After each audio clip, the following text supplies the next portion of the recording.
basically was like, okay, this is what's bothering me. And I gave her one of the analogies that's in the book. It was like, this is how I see the world. I said, am I crazy? She said, nope, you're not crazy. You might have ADHD, but you're definitely not crazy. You're just a black man who see the world for what it is. And I was like, oh, okay, boom. So that sparked like a little, like a green light in my head. And it just gave me the courage to continue going down the rabbit hole of where this analogy was taking me. Jump to the show. Coming to you live from Long Beach, California. Welcome to the OK Bet Newsroom. These are your headlines for today.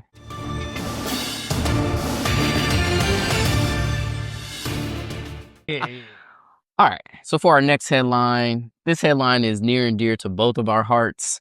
So my man's Ayati is a published author officially after releasing his first book titled Bad Soil. So how do you show up on March 9th?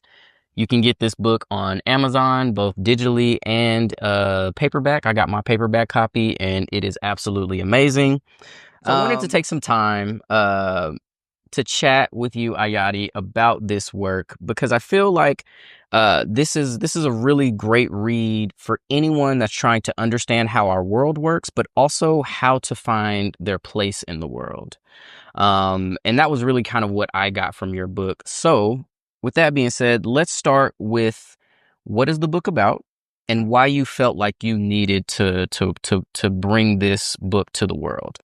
All right. First off, I had to put on my Mr. Rogers Neighborhood, sweater on, put my glasses on, feel more sophisticated, like an author, But just joking, fucking around with y'all. But the book came from a place of pain, really. It was something that's been plaguing me for like years. I've been going to therapy, just been borderline functioning depressed, like a functioning depressed person. She just couldn't make sense of it. So she recommended me to go to a psychiatrist, and I saw the psychiatrist, and I basically was like, okay, this is what's bothering me. And I gave her one of the analogies that's in the book. It was like, this is how I see the world. I said, am I crazy? She said, nope, you're not crazy. You might have ADHD, but you're definitely not crazy. You're just a black man who see the world for what it is. And I was like, oh, okay, boom. So that sparked like a little, like a green light in my head. And it just gave me the courage to continue going down the rabbit hole of where this analogy was taking me. And once I was able to articulate that shit, like in a profound way, I found this relief. It was just like, I'm good. Wrote that shit and was done. For me, it's just like, got that shit out of me. So now it's y'all time. So if you read that shit, you might be like, oh shit. And that's what I'm hoping happens. You read this book, this is how I see the motherfucking world. And I just can't unsee it. And to me, I use the analogy bad soils because like it ain't, in my mind, it's none of our fault. I never victim blame. Like we are just showing the fuck up. Like I'm an electrician because of pressure to pay fucking bills, to have this fucking light on, to not be homeless out in the street. But that may not be who I really am or even comfortable or even want to be. Sometimes we don't even have time to figure out who the fuck we are. And I just want people to feel like it's okay. Like there might be a couple here and there that look like they thriving and shit, but you shouldn't feel bad that you aren't thriving because you're just in bad soil. So if I can get that shit out here to give what gave me peace, to give you peace, I don't give a fuck. I think I did what I needed to do.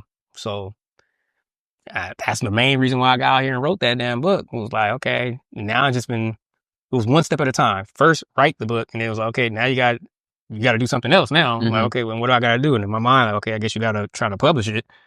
And then after you publish it, I guess you got to try to kind of promote it.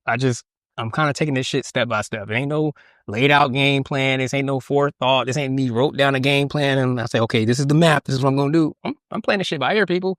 So if this shit become viral or it just gets to that point where everybody like, oh my God, hey, that wasn't my intention. I literally just said this shit was bothering me. I can't unsee these lenses. This is the glasses I look at the world through. I'm going to just put that shit out there, see what happens. Right. And hopefully it protects people more than it hurts people. Because that's all I'm trying to give you is just a way to not have to go through some of the pains that I went through. Having fucking, in my mind, a predatory school loan on my back. Going down rabbit holes of like going to jobs and you working your ass off and wondering why you're not fucking like moving forward. To me, I feel like it gives you answers to why these things are happening. Yep. So that way you can either just say, okay, or you can do something about it. Yeah. Either way you look at it. I'm just hoping it's preparation. It's not protection. The shit's still gonna happen to you. I'm just letting you know right now. Reading this book ain't gonna prevent shit from happening to you. It just gives you a perspective, be like, okay, how to navigate that shit, or dodge it, or just understand what's happening to you. Yeah. And yeah, I mean, and that kind of goes nicely into my next question. So, like, if there's one thing that you want people to get from your book or to learn from your book, what is that for you? You are okay. Like, it's not you. It's where you're at. Like, you're completely 100% already designed. It's where you're at. It's what's preventing you. So keep going. Don't tap out. Don't give up. But don't be surprised if you don't see the results you quote unquote looking for. Yeah. It's just, it is what it is. It's one of them chicken and egg kind of thing. But you're okay. That's the main goal I want you to take from it. You're good. Yeah. And I mean, and that's really what I got from the book. To me, I feel like it's written in a way that's very easy to understand. I love the analogies and kind of the parables that you use throughout the book to help drive the point home about this concept of pirates. And we'll talk a little bit more about that in our next headline. So stay tuned, everyone. But yeah, man, more than anything, bro, like, I'm just so proud of you for taking this leap, jumping out here in a real and meaningful way, and sharing your heart and sharing your experiences and sharing what you've gone through, so that it can hopefully help someone else learn from what you've learned and open their eyes to what's actually happening around them, but what could be possible now that they have those answers and have a better understanding of how our world is how it works. So again, y'all go out to Amazon. We'll put the link in the description. Bad Soil. So How Do You Show Up? By my man's Ayati here. So y'all go out and grab a copy and support my man's, and we'll keep on pushing. All right. All right, y'all. Thank y'all so much for watching, listening. We really appreciate all the love and support that we've gotten since our recent transition. Yeah. And yeah, we're excited about where we are, and also excited about where we're going. So y'all make sure y'all go out and like, subscribe, share, comment, and give us feedback. Let us know what you think about the show and the different segments that we're doing and incorporating. And until next time, Ayati, stay casual.